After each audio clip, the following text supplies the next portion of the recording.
कृष्णम वंदे जगत गुरुम। जय श्री कृष्णा। राधे राधे दोस्तों, जय जय सिया राम। आप परम सौभाग्यशाली हैं कि आपने इस चैनल को खोल कर देखने का प्रयत्न किया। आप बंद भी कर सकते हैं। आपका यदि प्रारब्ध प्रबल पक्षधर है तो आप बंद नहीं करेंगे, अन्यथा आप बंद कर ही देंगे। मित्रों, जीवन यात्रा के अनमोल रत्न में आज हम राधेश्याम रामायण में बहुत ही पावन प्रसंग, जिसमें भगवान श्री राम के अश्वमेघ यज्ञ का अश्व लवणासुर का नाश कर चुका था और आगे बढ़ने को तैयार था, उसे सुनने के लिए आप तैयार रहें। जीवन यात्रा अनमोल है। अनमोल रत्न बटोरने के लिए अपने पल्लू फैलाएं और आत्मा को आनंदित करें। इसी में जीवन का सार है। अन्य सभी काम करने भी हैं। तो आइए मित्रों, शुरुआत करते हैं। जो लोग चैनल पर पहली बार हैं आवश्यक रूप से सब्सक्राइब कर ही देंगे। तो आइए, दो भागों में बांट कर निश्चर राज्य तमाम विश्व, नागर मथुरा धरे वो सूदन के नाम। रूप केतु को कर दिया विश्व नगर का नाथ, मथुरा पुत्र स्वभाव को दी उस समय के साथ। जय पाकर श्री शत्रुघ्न चले दूसरे देश, अश्वमेघ का विश्व को पहुँचाने का संदेश। होते थे अधीन अब बंदी इस तरह धाक, देश देश में अवध की छाई विजय पताक। उधर शत्रुघ्न कर रहे थे साम्राज्य प्रसार, इधर अवध में राम के होते थे दरबार। एक दिवस अवधेश ने जोड़ी सभा महान, बैठे सब सामंत गण था योग्य स्वस्थान।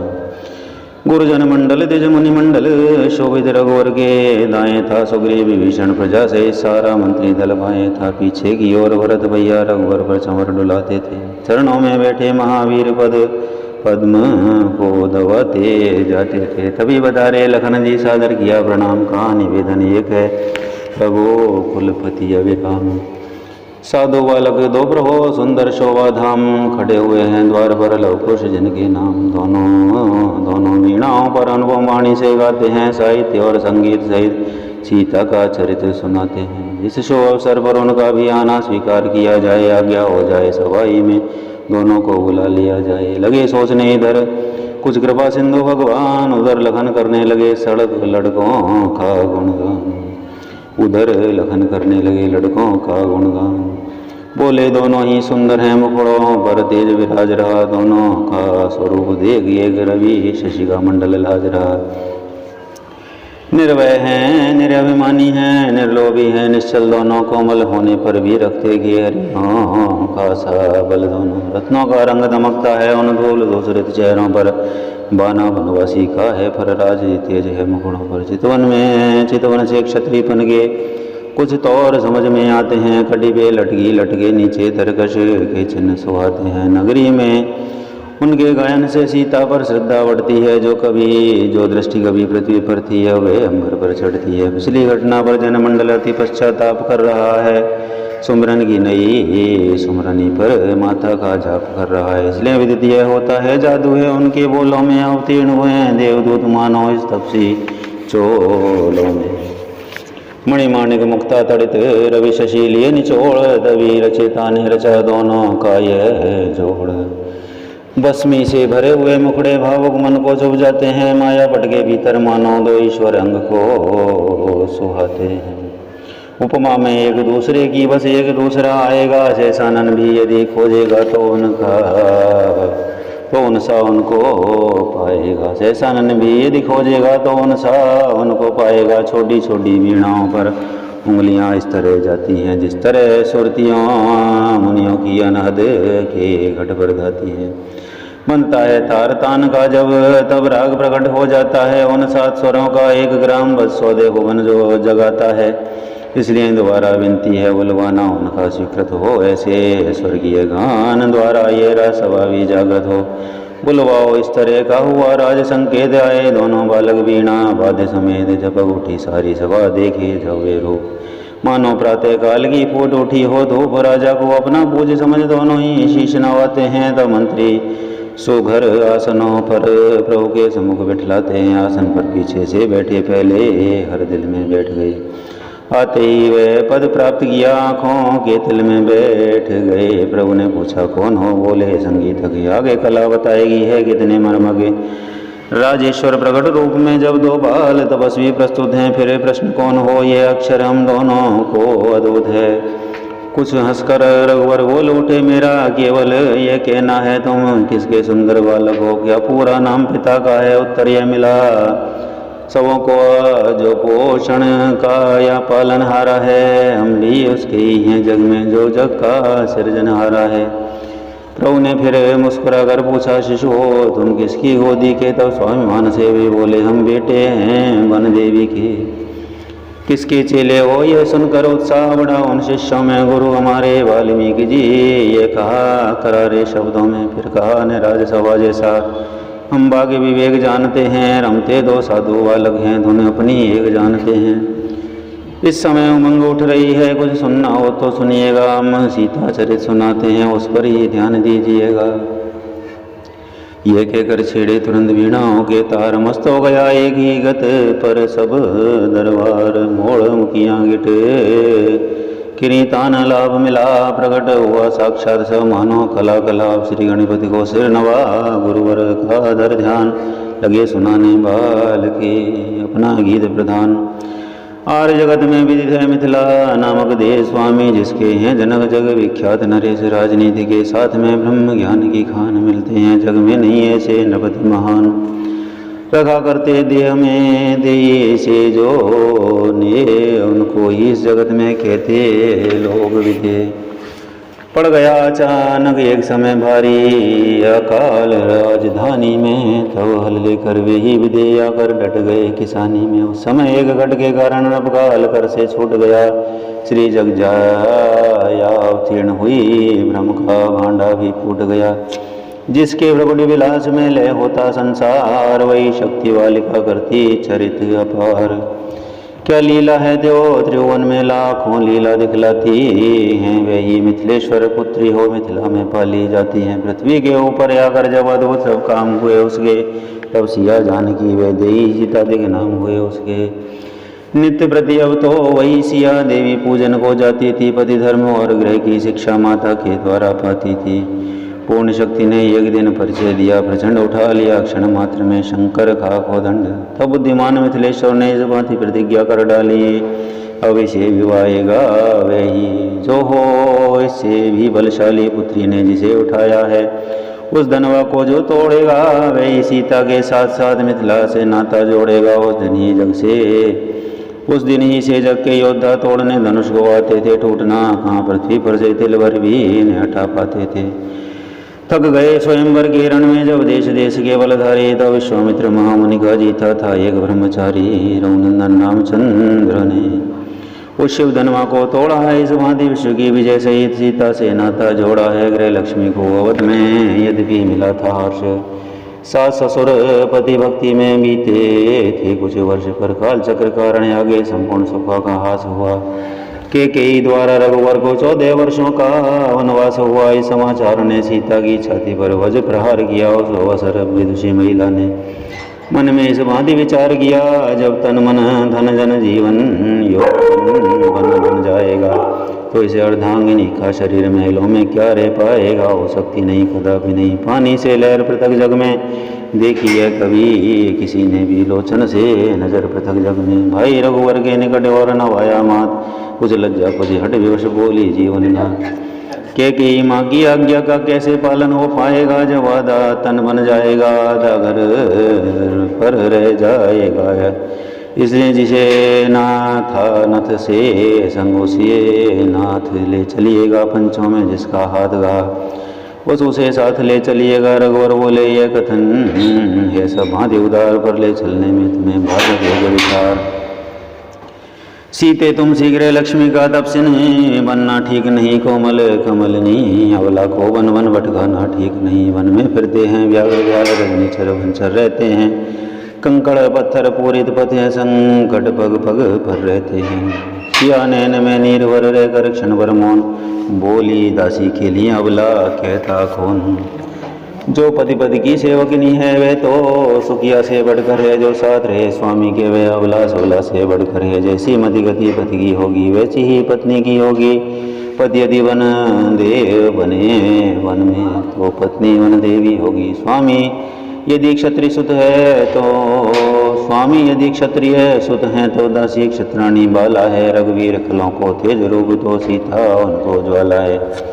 सी के मात ने किया उचित ही काज, होना ही चाहिए था भरत लाल को राज। जो वंशज आदिक के वैसे निज पत्नी तक को तजते हैं, इस बड़ी अयोध्या की रक्षा वे किस प्रकार कर सकते हैं। दासी आज्ञा पालन करने कौशलपुर में रह सकती है, पर इसका नहीं भरोसा आत्मा और में रह सकती है। उद्यापन भोजन तीर्थाटन आराधन है भरतार तुम्हें, इस नैया के पतवार तुम्हें, इस पार तुम्हें उस पार तुम्हें, धड़ी आंसुओं की बंदी बसे इसके उपरांत। अच्छा तो तुम भी चलो बोले सीता कांत। लखन लाल आए तभी सुनकर यह संवाद, वे भी मन संगी बने कुछ विवाद के साथ। तब सी बनकर चले जब लखन ला जानकी राम, पहली निशि सबने किया तमसा तट विश्राम। आगे चलकर केवट द्वारा जब तीनों गंगा पार हुए, तो उतराई के देने में रघुनंदन कुछ लाचार हुए। उस समय अवस्था रघुवर की सीता ने जब अवलोकन की, निज घर से मणि मुंदरी लेकर कर डाली स्वामी के मन की। कितनी है संसार में ऐसी बुद्धि उदार, निज मन से जो जान लें पति के मन का सार। बिना कहें फिर स्वामी के कर डालें प्रिय काज, जिसमें पति संतुष्ट हो और न जाए लाज। वही अंगूठी लगा जब देने प्रभु का हाथ, चरणों को छूकर का केवट ने हे नाथ। कितने ही संत साधुओं को सेवक ने पार लगाया है, सबने ही ज्ञान विवेक दिया, दी नहीं किसी ने माया है। अब तुमसे भी ये तपसी वर वे ही उतराई लेना है, मैंने गंगा को पार किया तुम भव से पार लगा देना। तदुपरांत रमते रहे वन में सिया निवास, चित्रकूट में कुछ दिनों जम कर किया प्रवास। वहीं प्राति श्री भरत से बेटे दया निधान, दुष्ट जयंता का हरा उसी जगह अभिमान। फिर आगे अत्रि से मिलकर जब पंचवटी अपनाई थी, रावण की भगनी शूर्पणखा तब वहीं अचानक आई थी। उस समय विदित यह किसको था, राघव ये कर दिखलाएंगे, लक्ष्मण द्वारा उस नारी के नासिका कर्ण कटवाएंगे। ये भर यहाँ बात वास्तव यह थी, दुष्ट को दंड दिलाना था, पापों से वंचित रखने को परिपूर्ण कुरूप कराना था।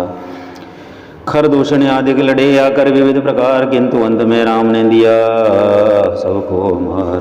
तो वे राक्षसिनी शूर्पणखा घबरा कर पहुंची रावण पर, सब व्यथा सुना डाली अपनी देशो दोषारोपण कर लक्ष्मण पर। सूरत विचार विवेक धैर्य रावण ने सब संवरण किया, तापस का वेश बना डाला। चोरी से सीता हरण किया उस समय, उस हरण समय दशकंदर ने जब अपना नाम सुनाया था, तब आदिशक्ति ने भी उसको ज्योतिर्मय रूप दिखाया था। जब पहचाना सीता माँ को तब सिर ना कर लंका लाया, प्रसादों में अनुचित समझा वन में अशोक के ठहराया। लंका में रहकर भी सीता थी, प्रतिवर्ष से भरपूर सदा रहता है, कमल पत्र जैसे जल में भी जल से दूर सदा। सिया हरण से राम को हुआ इधर संताप, रही पुरुषों के सदस्य वन में किया विलाप। आगे चल सुग्रीव से बड़ा मैत्री भाव, वहीं बाली को मार कर उसे बनाया राव। राजा बनते ही वानरपति राज, जो नमादि आसक्त हुआ, माया के पति को भूल गया, माया का पूरा वक्त हुआ। तब कौशलपति ने प्रीति सहित कर्तव्य स्मरण कराया था। कपिपति ने सीता खोज हेतु कपिदल सर्वत्र पठाया था। जिस समय अशोक वाटिका में प्रणवीर पवन सुत पहुँचे थे, तब सती साध्वी सीता के आचरण आँख से देखे थे। छुप छुप कर वह संवाद सुना जब रावण लालच देता था, बदले में राज सिंहनी से धिक्कार भर लेता था। दशमक जब कह रहा था सुन सीता पर ध्यान, मुझसे कोई दूसरा और नहीं बलवान। मैं ही तो ऐसा राजा हूँ जिसकी सेना, जिसकी सोना की लंका है। मैं ही तो ऐसा योद्धा हूँ जिसका पृथ्वी पर डंका है। मायापति भी जिसके डर से मायापट में छुप बैठा है। वही दशकंदर तेरी प्रिय दृष्टि चाहता है। सीता तब कह रही थी, अरे दुष्ट हो मौन, मिथ्या भाषण से भला वीर बना है कौन। मैं हूँ वह जिसने एक समय शंकर का धनुष उठाया था, तो है वह जिसने उस धन को छूने में भी भय खाया था। मैं उसकी हूँ जिसने शिव धन को टूक तुरंत कर डाला है, तो वो है वह जिसने चोरी कर पर नारी को हर डाला है। सहन नहीं दशवदन से हुए जब ये बेन, खड़ग खींच ली उसी क्षण लाल कर लिए नैन। बोला जो फिर असभ्यता की तो चंदा सी रह जाएगी, इस तेज कल की धारा में तण के समान बह जाएगी। यदि मेरी हो जाएगी तो सब जग में तू जगमग होगी, अन्यथा जीव के साथ साथ ये गर्दन कभी अलग होगी। कागरज कर सियाने चुप हो पापी नीच, सिंधो सदाई सिंधु है कीच सर्वदा कीच। तू भी 100 हाथों से अपने यदि खड़ग तोल कर आएगा तो भी सतवंती सीता के सतवन को डिगा न पाएगा। वंशज पुलस मुनि का होकर क्यों कुल का नाम डोबता है, अपनी ये लाल लाल आँखियाँ उला के लिए दिखाता है। आए ब्राह्मण जाति में पैदा हुआ कलंक, चांडालों का आचरण करता है निशंक। वेद ध्वनि वाली वाणी से अब शब्द निकाले जाते हैं। रहते थे जिनमें यज्ञ श्रुआ वे हाथ खड़ग चमकाते हैं। शुभ कर्मों का नेता होकर दुश्मन कर्मों के घेरे में है। हा ब्राह्मण कुल के क्षीण तेज मिट गया, किसे मिट किया किसे अंधेरे में है। अब भी कुछ बिगड़ा नहीं, छोड़ बुद्धि का पाप, प्रभु के आगे हृदय से कर ले पश्चाताप। अपने को बना पुण्यशाली, सीता को प्रभु के अर्पण कर अपनी अब तक की करनी का पुण्य पुष्पों पुण्यों के जल से तर्पण कर, अन्यथा चिताए देते हुए खड़ग तुझे न तारेंगी। मक्खियाँ तलक तेरे शव को भिन्न भिन्न स्वर से धिक्कारेंगी। वही हुआ जो शक्ति ने दिया दुष्ट को शाप, ले बैठा सब अंत में उसे उसी का पाप। इसके ज्ञाता है पवन तने, फिर स्वयं पवन भी साक्षी हैं। पृथ्वी नव के मध्य स्थल में घटना यह प्रकट घट चुकी है। उस लीला के कुछ लाख काल बाद इस भांति पूर्ण संवरण हुआ। कौशलाधीश के हाथों लंकेधीश्वर का मरण हुआ। सती सदा सत पर रही किया सत्य पद प्राप्त, जिसने उसको दुख दिया वह हो गया समाप्त। इतने पर भी राम को हुआ न उसका ज्ञान, आई जब वे सामने कर डाला अपमान। वानर मंडल से भरा पूरा रण कीजिए का दरबार हुआ। लाखों जीवों के सम्मुख वह सतपरिचय का दरबार हुआ। सनबाई दिश नहीं दिया श्रीली को जब श्री रघुपति ने तब लक्ष्मण को यह आज्ञा दी उस सतवंती सतमति ने। देवर कुछ परिचय देना इसलिए अग्नि तैयार करो, तुम उपकारी के भ्राता हो भावी पर कुछ उपकार करो। आज्ञा के होते ही उत्पन्न वहाँ पर अनल हुई, नव चुम्बन फली लपटों से वे सती पावक प्रबल हुई। तब कहा सती ने पति को तल कल्पना और यदि आई हो, इन आँखों ने यदि ने छोड़ राक्षस पर दृष्टि उठाई हो। जागृत तो क्या सपने में भी प्रभुपद में प्रीत ने रखी हो, तो माँ के तो माँ ज्वाले मेरा ये थन बस अभी राग की ढेरी हो। यदि सच्ची पतिव्रता हूँ तो आकर साक्षी दो, हे माता सीता को अपने साथ साथ लाकर साक्षी दो, हे माता। ये कहकर कूदी पावक में पृथ्वी माता भी दहल उठी। उस सत का परिचय देने को ज्वाला मैया भी मचल उठी। रपटों की लहरों के भीतर लावण्य रूप उत्पन्न हुआ, फिर धीरे धीरे वही रूप सीता समेत संपन्न हुआ। अर्पण कर प्रभु से कहा त्यागो घृणित विचार, निष्कलंकनी है सिया करो इसे स्वीकार। ब्रह्म वेद विनाशक माया का जब ज्वाला रूप विलीन हुआ, तब सीता पति के वास अंग सीता स्वरूप आसीन हुआ। पृथ्वी तल नव मंडल सारा सतवंती की जय बोल उठा, नीचे सागर ऊपर समीर सीता जी की जय बोल उठा। विजय सहित अवध में पहुँचे रघुकुल चंद्र गुरु वशिष्ठ द्वारा हुआ राज तिलक सानंद। कहना यह है जिसके सत पर श्री बजरंगी की साक्षी थी, जिसके निर्मला चरणों की ज्वाला जी ने दी साक्षी थी। राजा होकर दशरथ ने उसको ही वन भिजवाया था, मांगलिक अवस्था में उसकी ये न्यायीपन दिखलाया था। वह योग्यता पूर्ण है जिनके द्वारा काम प्रगटे हैं इस अवध में वे रघुवंशी राम। नाम आपका भी सुना हम दोनों ने राम, वही राम यदि आप हैं तो लीजिए प्रणाम। ये क्या कर वीणाएँ अपनी करबंद उठे, दोनों गायक त्यलम सुनाकर चलने को तैयार हुए। दोनों गायक गीली भीगी आँखियों से जब देख रहे थे सभी गद गद स्वर से तब बोले रोको ठहराओ अभी। साधु बालकों ने कहा राजेश्वर हो मौन, आते आते मेघ को रोक सका है कौन। हम रमते हुए तपस्वी अत्यधिक नहीं ठहरे फरमाते हैं। जब तक जी चाह रहे यहाँ वो जी उछटा तो जाते हैं। ठहराने और रोकने की आदेश सुनी पर फबते हैं जो व्यवसायी यज्ञजन हैं।